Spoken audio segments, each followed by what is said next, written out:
My name's April Cox. We are going to have an author session today where we're going to talk a little bit about Facebook ads for authors and get some tips from the experts themselves.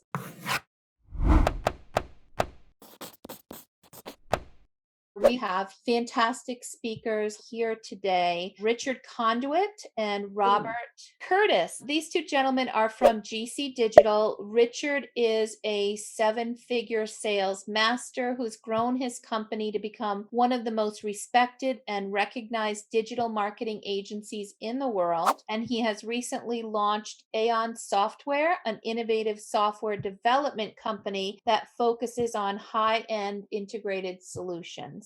And Robert is the marketing director of GC Digital and has over 12 years of experience in digital marketing and sales with expertise in Facebook and Instagram ads. He currently manages all aspects of online advertising for GC Digital, generating over 1 million leads worth $40 million in revenue on Facebook and Instagram alone. We are so happy to have both of you with us today.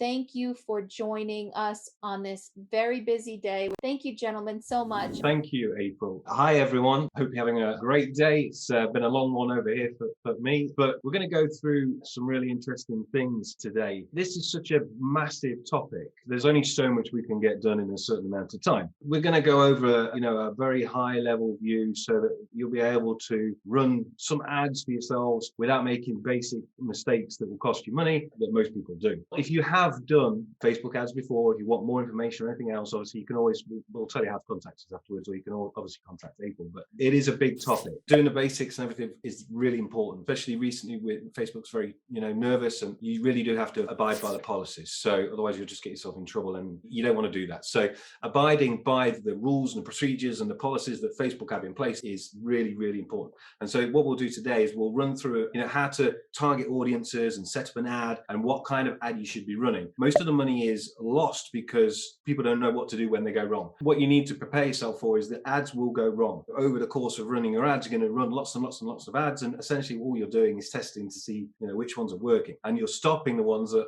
aren't working and finding better ways to make the ones that do work more. So essentially, really, that's all that's happening. The fact is that running your Facebook ads, especially as you put more and more money in, it does take a bit more time because you do have to check on them every day. But on a small budget, that's fine. It's only a few minutes a day. But the trick is knowing what to do. That's what stops you from losing money. Facebook is extremely good at what it does. It's the go-to place for when you start marketing. It's the cheapest. It's easily the best to target the people that you want to target. No matter what your market, no matter what your niche is, it's the best and the cheapest. And it's the place to start. And then when you've cracked it in Facebook and it's down to the kind of price that you can handle for what you're selling, then great. You can then move what you've learned there into other avenues, Google and other native ads and things. So what we thought we'd do is we'd go over some of the basic stuff to kind of get you familiar with what it's going to look like in there when you want to do your ads, or indeed if you get anybody else to do your ads and you want to know what they're doing. So it's kind of good to have a bit of a handle on your business. So I'll pass it over to Bob. Bob can talk through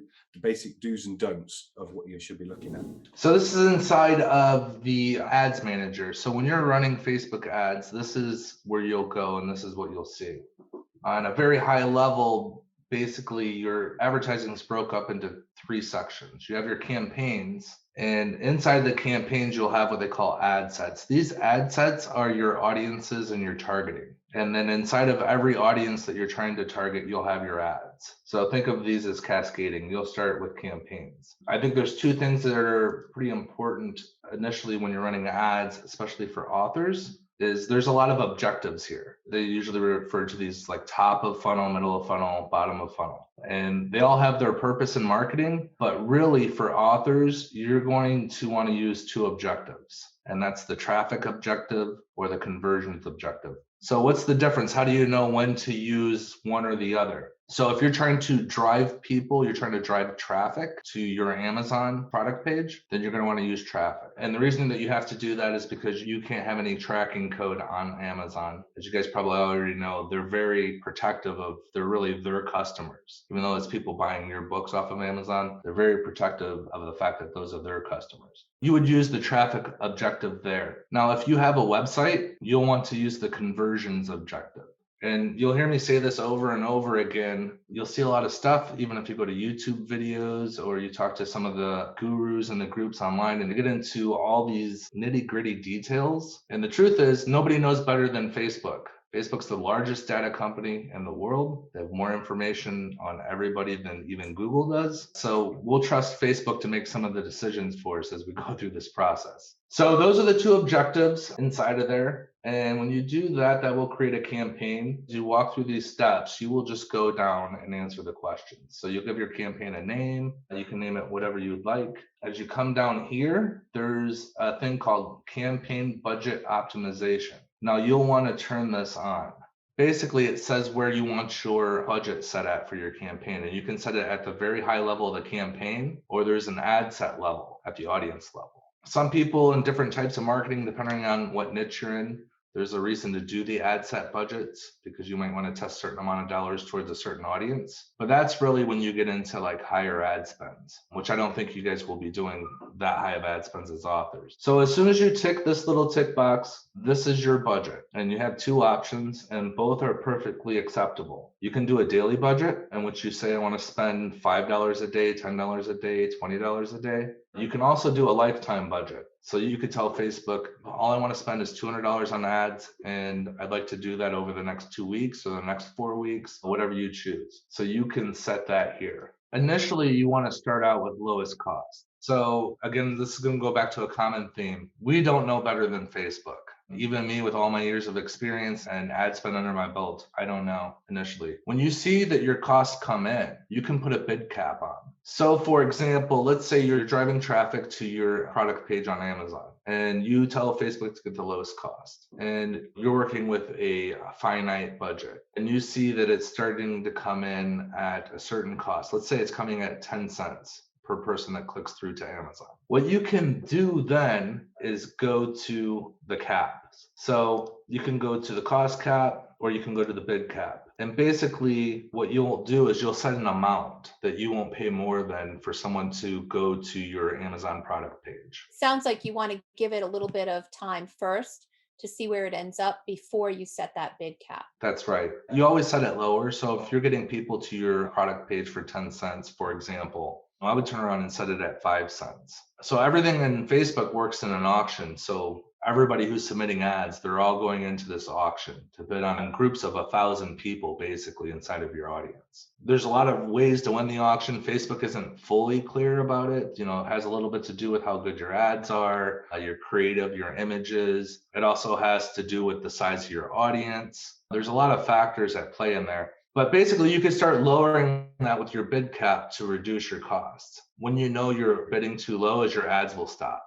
They'll stop delivering. If you're normally getting 10 cents, you could tell Facebook, well, I only want to pay 5 cents for someone to get to my Amazon page. You can set it in there. When those people are available at that cost throughout the day, throughout the week, throughout the month, you will win those auctions. It won't be fast and furious, so it may not spend your entire budget that you had set for a day. And you might be fine with that. You might be fine with half the number of people going to your product page, but knowing that you're saving on your costs. Yeah, it's best for cost stability, but the trade-off is that it's less cost efficient. All these settings here, you're going to set your start and end date inside of the next step. And then you'll just click the next. So this is the ad set. This is your audience. And what I would recommend is that you just name it, after you build your audience, you come back up to the top and you name your audience something that you identify so you can track it. So, if you're going off after a specific group of people, I would rename your ad set that. So up here, we're just going to use website. We're not going to use app, messenger, or WhatsApp.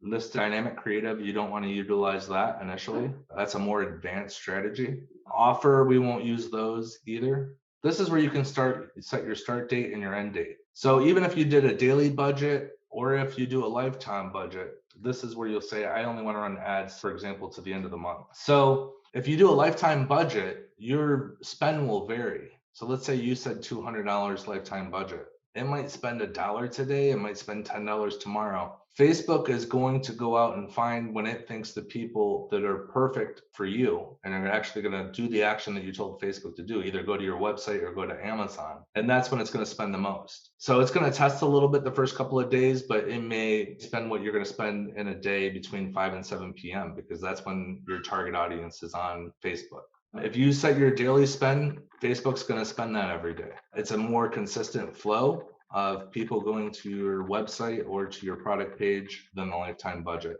So this is where you create audiences right here. There's a few important things to know about this step here. So we have our location. You can target basically anywhere. You can target by state, you can target by country. One of the things I think is real important that you need to do though, is make sure it defaults to living in or recently in this location. You'll want to turn that to living in this location.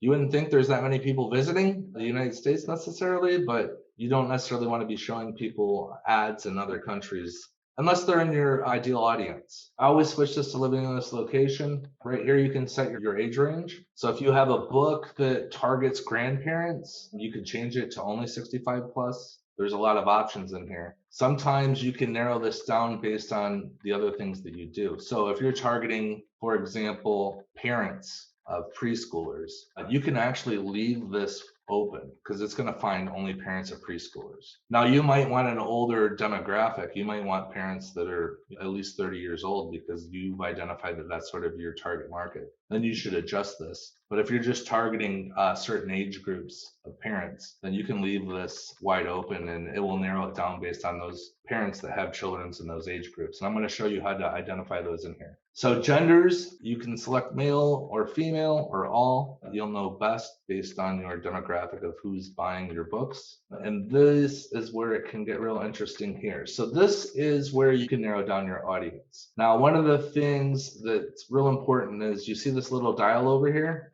A good audience size is 2 million people. If you get lower than that, your costs, they're going to raise and they're going to get more expensive. So I would recommend that you always make sure that you have an audience size of 2 million people and adjust all of these different things that you can adjust on your audience if you're a little below it. Now there's advanced marketing strategies that'll allow you to get lower. You know, when you really get into your audience, you know who they are. But 8 years ago, there's still people that teach us today is like drilling down really, really heavily, like to find like the perfect person. And that doesn't work, not in 2021. So you want to have a more broad audience, but you don't want it to be too big. The most important thing to do initially is do a little bit of research on who your ideal audience is. That's a real specific person. I wouldn't say like, it's not just grandparents. Think of it as like a specific person. Like her name's Susan. She has 3 grandkids.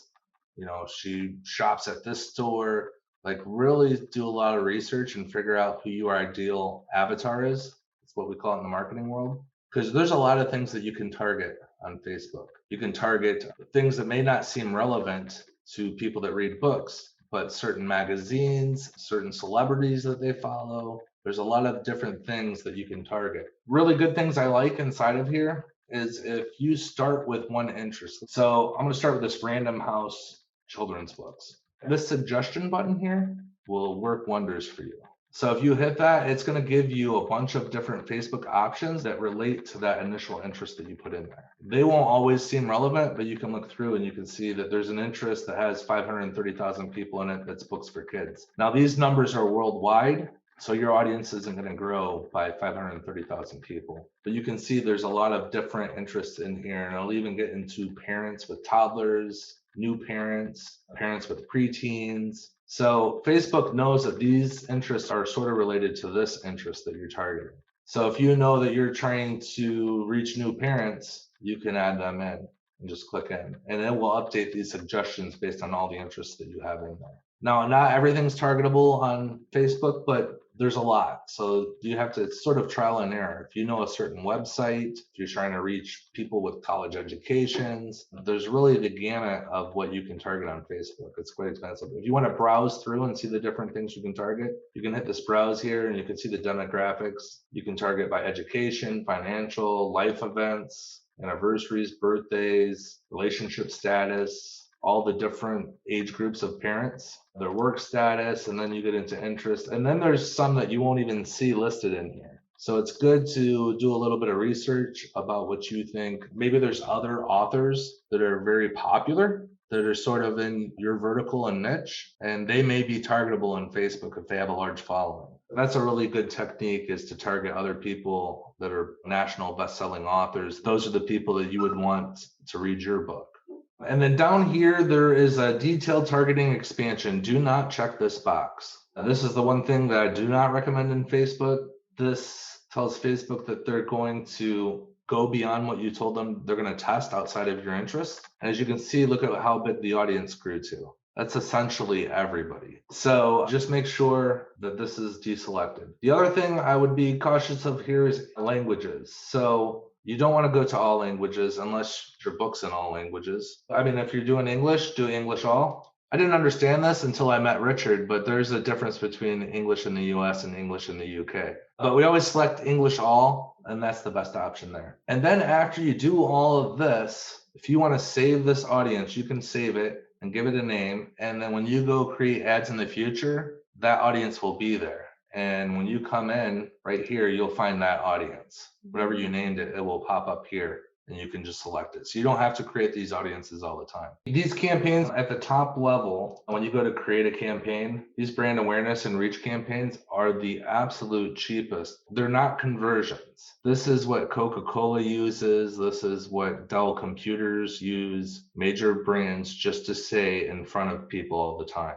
So those ads will not get delivered to people that are going to convert on what you want them to do. So one of the things we always got to keep in mind with Facebook is like, you have to tell Facebook to do exactly what you want it to do. If you want traffic to Amazon, you want to do the traffic objective. If you want people to buy the book on your site, that's a conversion, and you want to do the conversion objective. So when we talked before at the campaign level, when we set the CBO budget, it's a marketing term. It stands for campaign budget optimization. If you want to test two audiences, two different groups of people, you can create them all inside the same campaign. And the reason we set it at the CBO level is because Facebook will determine which one of those audiences performs best, and it will direct all of your ad spend to that audience. Down at the bottom, you can see this is where you can set your bid control. So once you let Facebook determine the lowest cost, you can come back in here. You can undercut it as much as you want. You won't hurt anything. I mean, you could go in there and do 1/10 of what you're getting it for. Your ad probably won't deliver. Really, for authors, you want to be in the feeds.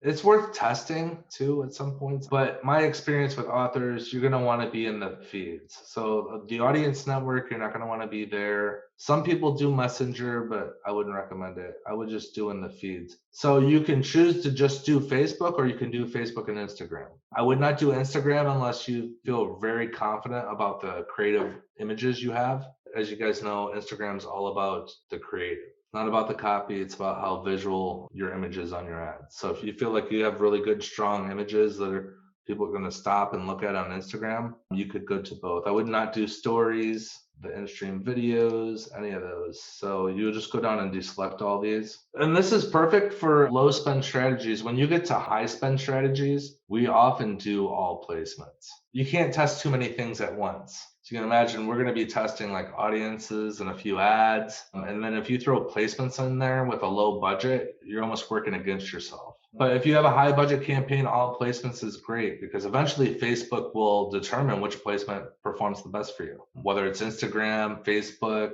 inside of Messenger, all of those things. But initially I would start out with the feeds, just these two checked. And then if you think that the creative's not real eye-catching necessarily, you guys are going to have to create something above and beyond with the book and the image. So if not, I would just start with the Facebook feed. And then we get into ads. This is the fun part. So a lot of people fret too much about their images. Obviously, you want your product to look nice and professional. We've spent millions of dollars in ad spend. Over the last year, we could not tell you the best performing image when we launch a campaign. Remember, this is social media. So sometimes it's the raw, unprofessional images that do the best. So our thing is always be testing. So a good thing inside of an ad set is you should have 4 to 6 ads. Now, why do we do this? We want to give Facebook all the options. And if you don't give Facebook a lot of options, they sort of punish you for it, because it's Facebook. They know everything.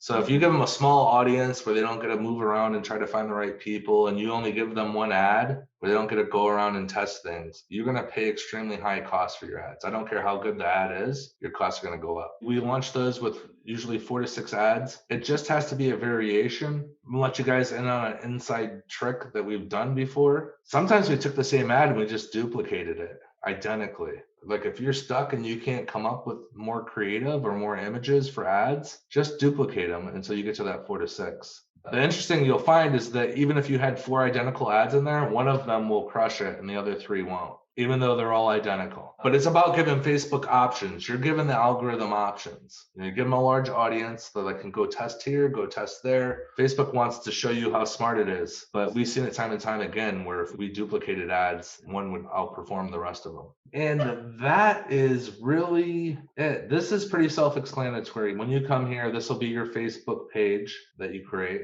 You're going to do the single image video ad. You won't have to change anything there. You won't have to check anything. There's just options here. You can do video or you can do just images. You click here and it will let you add them from your desktop. And video ads work good too. And there's a lot of services that allow you to turn images into, they're not necessarily videos, but they move. So if you guys use Canva at all, that's usually a go-to for people starting out with ads. It's great. They have animated features on their pro version that you can do and make little 10, 15-second videos. You don't want a video to be longer than 15 seconds. So right now, that is the optimal thing in Facebook. It's really crushing it right now is a 15-second video. It doesn't matter if it's just overlay that's moving around. That's really what's crushing it. If you want to get on and speak as an author and you want to make an ad for yourself talking about your book and holding it up, then that should be longer. You want that to be about a minute long. Down here, you'll put the URL. This is where you'll put your website link or your Amazon link.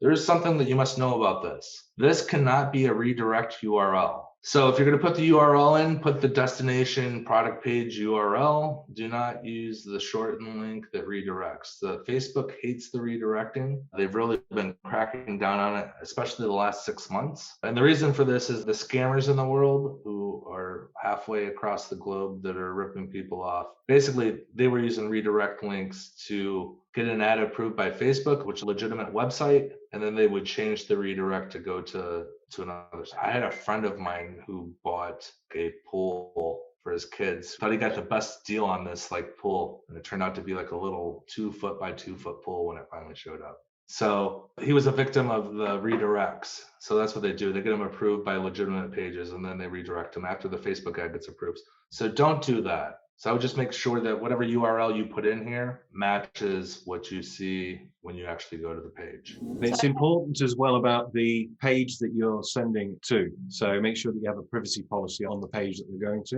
If you're going to Amazon, that's different. If you're going to your website, you need a privacy policy on your website. Basically what happens is Facebook checks the ad that you do. It makes sure that it abides by the policies. And then before it approves it, it also checks the page that you're sending it to. So it checks that link and it goes onto the page and it reads the page and it makes sure that that page is not offensive or any of that sort of kind of thing. But also the more congruent that page is with your ad, the more that the Facebook algorithm will look at it and say, well, this is great. I'm sure our customers are going to like this because they're advertising this, and then they go to this page and it's just like that and it's good and they approve it. And essentially that's all that's happening. So you do need to think about where you're sending people and just make sure that it's congruent and has a privacy policy. Do something that's you and genuine. Don't copy anybody else because it won't be fun. When it's fun and when it's truly you, like the same thing that inspired you to write a book, which is an amazing feat that I hope that maybe I'll accomplish one day, but I probably won't. You use that to just create some unique stuff that just puts across yourself as the author in your book, and it will do well. People want to learn about you. They want to connect with you and not just buy books. What are some common mistakes that make people spend so much money on Facebook that maybe we haven't touched on? If you've got a couple of ideas or things that we should avoid. So you need to start out with a smaller budget. We had a client who came to us who wanted to spend like $70,000 more in the month of January. And they kind of got mad at us because we said, no, you can spend money and have great results with Facebook. But if you just carelessly throw money at it at first, it will spend your money. So you just want to be cautious with that. One way to do that is make sure you start your ads at midnight. So if you start at midnight, Facebook looks at things on a 24-hour cycle. First of all, when you hit publish, you don't know when it's going to get approved. So you could publish at 9 a.m., it could get approved at 10 a.m., or it could get approved at 10 p.m. And if you just turn on your ads, then Facebook will try to spend all your money that it's allocated for that day before midnight. So if you're spending $20 a day and your ads turn on at midnight, it will spend $20 between 10 p.m. and midnight. And when it does that, you're not getting any of the algorithm benefit. It's literally just throwing your ads out to anybody and everybody because it wants to collect. So that's what I would say is, always start out, test a little smaller than when you plan to be at it for a daily budget. After you see results for a few days, then you can go up to your full daily budget. So here's the other thing that's hard to do. It's hard for me to still do after a decade. You can't touch your ads for 72 hours. It takes 72 hours to optimize. We had a client who was spending $200 a day, and the first day looked horrible. I'm giving you guys the honest, brutal truth. I don't know if she's going to understand this. She's got to wait 72 hours. But by the time we had our call with her the next day at 10 a.m., like, it had gotten so many leads the next morning that it was way lower than she had ever gotten for leads. But if you don't know to wait those 72 hours, you'll panic. And even with low budgets, you'll say like, oh, I spent $10 or I spent $20 today. You have to let them run for 72 hours. That's the other thing. The third thing I would recommend, it's not really to save money, but it's important. Facebook doesn't like it when you play with their money. So if you put a card on file, like, it has to get approved. It can't get rejected. You could get permanently banned from Facebook. So you want to make sure that whatever payment source you put on file is going to cover whatever you're spending in your ad spend. And it has the effect not just on your ad account, which it does affect. It kind of scores down your ad account and puts a black mark against it, if you like. The other bad thing is that it turns your ads off. So I suppose one of the other things you really never want to do is, if your ad is going well, don't ever touch it. Don't turn it off. Don't do anything. Just leave it. If it's got a spelling error in it, but it's still performing well, leave it. Do not change the typo, because all that happens is once you've edited it or changed something about it, it goes back in for approval. It gets approved, given a new ad ID, and it's a brand new ad again. All that optimization is now gone. So do not turn your ads on and off. It's not a good thing to do. Along with the patience bit, you do need to step back. So if you ran ads for a year and you kind of got it dialed in, it took you a little while, but you got it dialed in and the year was a good year. If you looked at it just as that year, you would see a nice steady line of whatever, it's going up, or it's a nice steady line of spending and revenue, right? But if you dived into there and looked at that line, it would do this all the way through the months and the year. And that's days where you don't make a sale. That's days where you make 4 sales. It's days where this is really expensive and that's really expensive. And then other days. Across the board, it's leveled out to be an okay cost for you. And so it's that stepping back and looking at it and not panicking every day when you have a better day than a worse day than another day, because it will happen. It will always go up and down, up and down, up and down. It'll never stay the same. So just expect that and you won't be disappointed. Those are really great tips. So tell us now, what can you do for authors and that want to get started here and really just need some help in getting into it? I have tried and failed way too many times with all kinds of stuff, not having enough time to spend to learn Facebook ads. So I would much rather have you guys do my ads, which is why we've been talking. So tell us what you can do, what your offerings are for authors that want to get started now. Okay, so I think the thing here is getting started. That's the key here. Most people want to do it. Most people know that they kind of should be doing it, or they've been told that they should. And I think that the getting started is the hardest bit. Now, you may know this already, I don't know. But there's a number of people and companies who are supposedly just like us. They're agencies, they run ads for people and everything else. And you've probably heard that they're very expensive. Some of them are, and some of them are cheaper. But the reality is that even if we said, let's do a testing campaign, we'll spend a couple of $100 to $200 or $300 this month, and just to see whether we can get it working. But the setup for that is exactly the same as if you came to us and said, right, I've got a book and I've got these 2 products and I want to get people into my course, which is $5,000, and I need a webinar I'm doing and everything else. The ads that would be running and the setup of everything is exactly the same. Just because it's $200 ad spend and $2,000 ad spend, it doesn't change anything.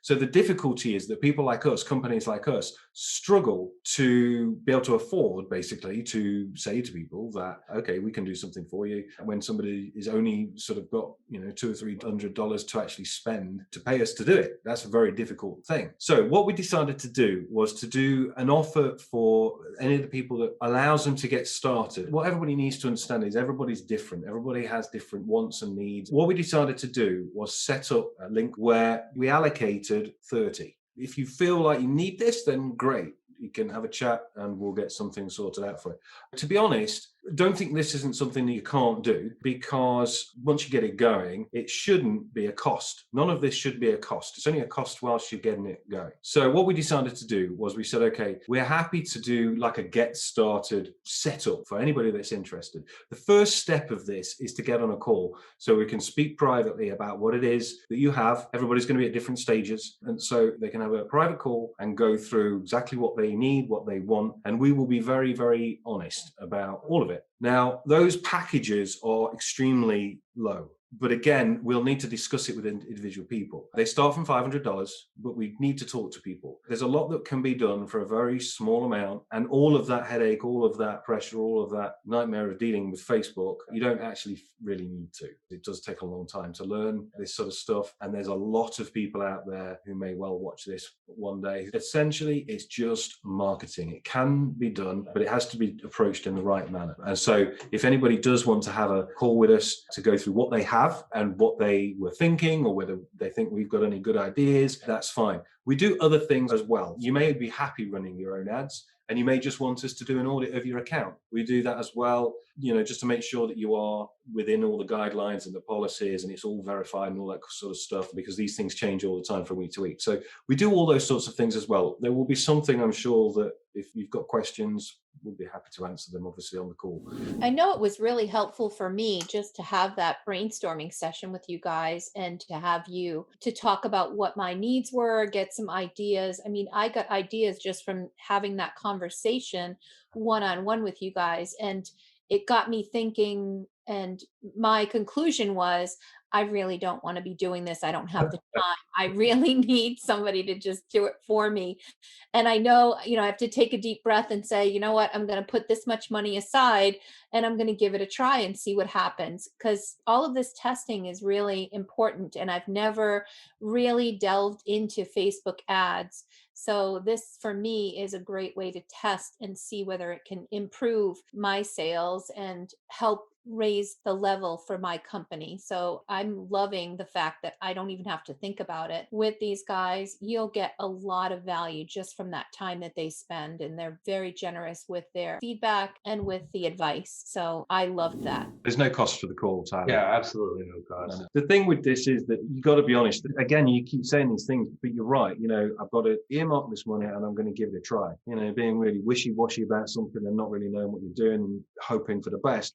And then there's actually going down a route that actually, has been tried and tested. It still needs, to be tested for your specifics. But you're right. That's the attitude you should go in. And we talk to people about this all the time. And the problem, I think, is that there are so many people out there that you've probably all heard this sort of stuff before, but they promise too much. They just promise all the time. And they shouldn't do it, because that's rubbish. They just shouldn't do that. So we have a relationship with some of our clients for 5 years, 6 years. And that's what we're about. We're about long-term. Just so that you guys know as well, we work with all sorts of different companies. So we work with corporations. We do lead generation for weird and wonderful things like dentists, mortgage brokers, and all that sort of stuff. But the majority of our business is working with coaches. So anybody with books, courses, programs, all that sort of good stuff. So we work with quite a lot of them now. Yeah. So I love the idea of taking advantage of all of that experience you bring to the table. And again, not having to worry about doing that myself. I can focus on my business and my books and writing and continuing to publish more work, because that also really helps, is having multiple books in your series. And